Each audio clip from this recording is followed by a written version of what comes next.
Tá aí, galera. Essa altura acho que todo mundo já sabe. Domingo é Brasil e Noruega. E vamos ver o que o sem clubismo acha da mudança da formação do Brasil. Que agora que o Paquetá machucou, vai ficar mais embaçado ainda. Já não tem meio? A seleção brasileira já sabe quem será o seu adversário domingo nas oitavas de final da Copa e será a Noruega. Sim, Nós também já sabia, rapaziada. a Noruega do Haaland e do Odegaard, que está sendo temida por alguns brasileiros. E eu vou te mostrar no vídeo de hoje. Desculpa, para mais uma vez, mas vamos falar a verdade. É Haaland e Odegaard. E o Sorloth. Acabou. Não tem mais jogo. Vocês viram, o jogo passado foi 2-1 numa costureira só. Quem o técnico Carlo Ancelotti deve escalar no lugar do Lucas Paquetá? Quais Pausa, rapaziada. Segue lá ele. Sem clubismo. Muito gente boa. Não, análise top, top. são os possíveis encaixes que teremos da seleção brasileira para esse confronto? Quais são os pontos fortes também, os pontos fracos da seleção da Noruega? Será que era melhor ter pego a Noruega ou a Costa do Marfim? Deixa o like aí embaixo, se inscreve no canal, clica no botão de hypar e vem comigo. Ancelotti vinha escalando O Brasil só tá jogando aéreo. Vai pegar um time que é bom aéreo. Ficou ruim pra nós isso. Na real é isso. Pegou um time alto agora e vai lascar. Paquetá da vai sair, seleção ó. brasileira nesse 4-3-3, com Alisson no gol, Danilo, Marquinhos, Gabriel Magalhães, Douglas Santos, Casemiro, Bruno Guimarães, Paquetá, Vinícius Júnior, Matheus Cunha e Ryan. Só que Pô, ontem tivemos uma baixa nesse time titular da seleção brasileira. O Paquetá saiu no intervalo do jogo e ele foi substituído pelo Endrick. O Paquetá saiu. mas foi porque tá perdendo, né? Vamos falar a real, porque começar com esses quatro aqui vai afundar o bagulho. Tem que ser um Com a volante. lesão Vamos na ver. posterior da coxa e não poderá jogar no domingo essa partida diante da seleção da Noruega. Então já é um desfalque certo o Paquetá e o Ancelotti não vai poder repetir a escalação.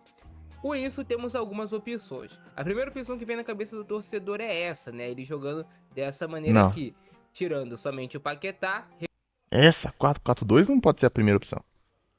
Tem que ser o Danilo. É muito mais o Danilo. recuando Matheus Cunha e trazendo o Endrick para ser o centroavante. Foi isso que funcionou no jogo diante do Japão. A seleção brasileira conseguiu ter um bom desempenho. O Matheus Cunha desempenhou bem nessa função. Mas é bem verdade que essa escalação da seleção brasileira Não tem um dá, né? viés muito mais ofensivo.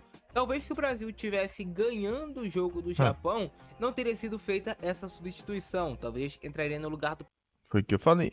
Paquetá, um volante de origem, um Danilo Santos, um Ederson, e manteriam a estrutura um pouco mais equilibrada. Porém, essa é uma possibilidade que tem sim do Carlo Ancelotti fazer essa escalação na seleção brasileira. Com Danilo, Marquinhos, Gabriel Magalhães, Douglas Santos, Casemiro, Matheus Cunha, Bruno Guimarães, Vinícius Júnior, Endrick e Ryan.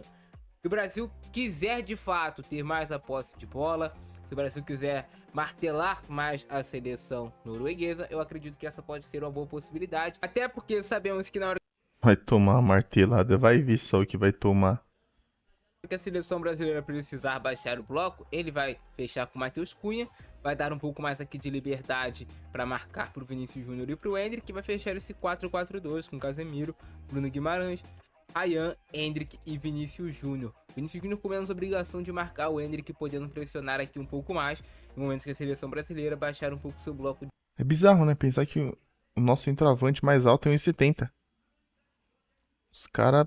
O Ryan é o mais alto da frente. O Ryan acho que tem 1,87. E pra correr do jeito que ele corre, não parece, né?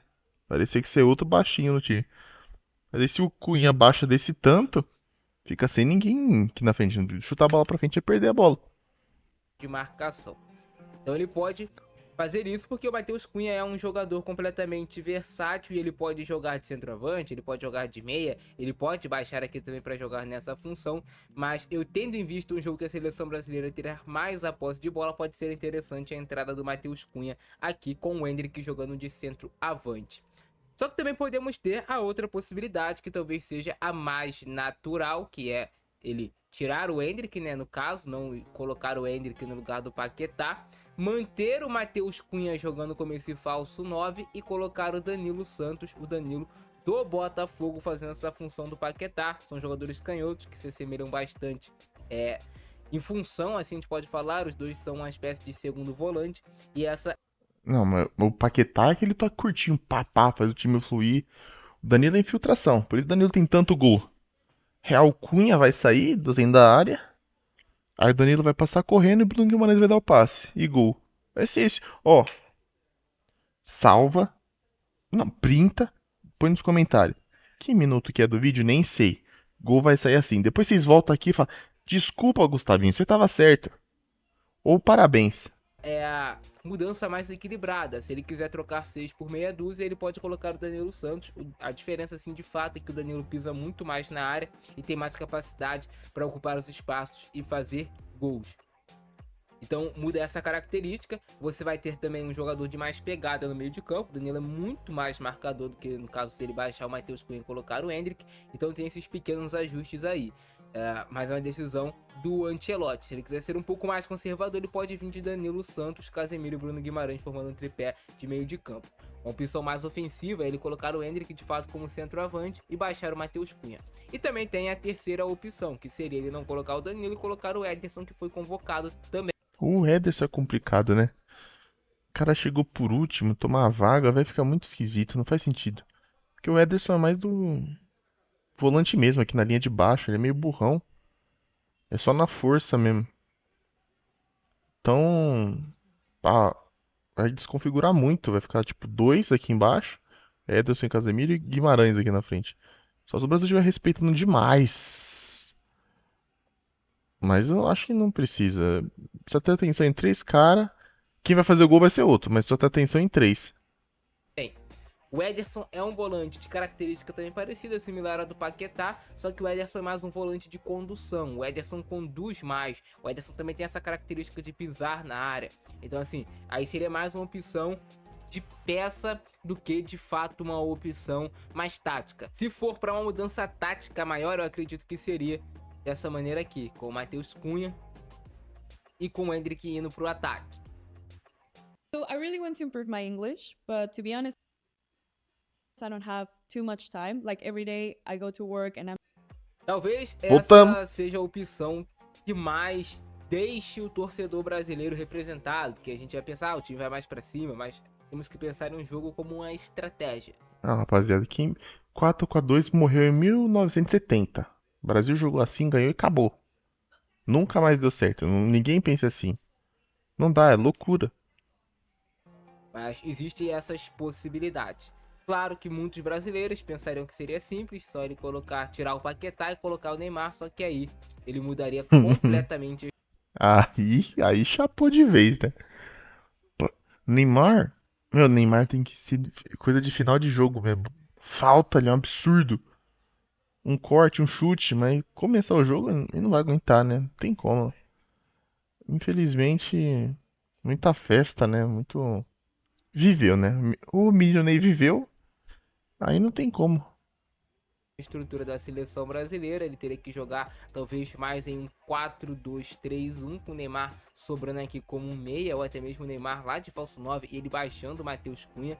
Só que pela condição física do Neymar atual, isso não vai acontecer, eu descarto completamente. Eu acredito que a opção mais viável assim para o Ancelotti manter a estrutura é com o Danilo Santos fazendo esse tripé aqui no meio de campo. A gente sabe que quando o Brasil tem a posse de bola, o Matheus Cunha vem fazer um quarto homem aqui no meio de campo e fica Ryan e Vinícius Júnior em tese sobrando um pouco mais com liberdade, mas muitas vezes ele tem o Vinícius Júnior entrando um pouco mais para dentro, dando essa amplitude aqui com o Douglas Santos, amplitude Douglas Santos, o correto.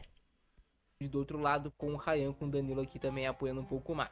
Eu acho que um ponto positivo que ficou desse jogo do Brasil contra o Japão, o legado que fica desse segundo tempo, é que a seleção brasileira pode ter os seus laterais apoiando um pouco mais, principalmente o Douglas Santos, ajudando aqui mais o Vinícius Júnior com ultrapassagem, entrando por dentro e também fazendo o Vinícius Júnior vir por fora. Eu acho que esse é um legado que fica. Eu acho também que esse jogo do Brasil contra o Japão serviu para dar mais confiança para o Ryan, serviu para dar mais confiança para o Matheus Cunha, para o grupo. O pior que não achei que Ryan jogou muito, eu achei que ele marcou bem, mas os lances não sentia. Senti ele meio um pouco preso. Um pouco. Também cansado às vezes um jogador de força que nem ele, assim, precisa de campo pra correr. O Japão jogou com linha de 6 atrás. Palmeiras e Chelsea, final do Mundial, foi essa linha de 6. Foi as duas vezes na vida que eu vi isso. E três aqui na frente, ele não conseguia fazer jogada. Sempre dobrava, dois no Vini e dois nele. Achei ele um pouco meio Meio preso, coitado. Era a formação dos caras, não tinha jeito mesmo. Grupo como um todo. E um jogador extremamente importante, talvez o melhor meio-campista dessa Copa do Mundo é o Bruno Guimarães, que é da seleção brasileira. O Pedro é muito badalado, vários meio-campistas são muito badalados, e às vezes a gente esquece de valorizar um pouco o nosso, mas o Bruno Guimarães está jogando muito, muito bem. E aí, pegando agora a seleção da Noruega pra gente ter essa análise, Rapaziada, pro vídeo de hoje é isso. Valeu demais aí. Quem gostou, deixa o like. Quem gostou, segue o canal aí pra subir cada vez mais rumo a 5 milhões. Sei lá, botar uma meta maluca aqui. E o dia que chegar, daqui 10 anos eu volto no vídeo e falo: Olha, já tava imaginando isso.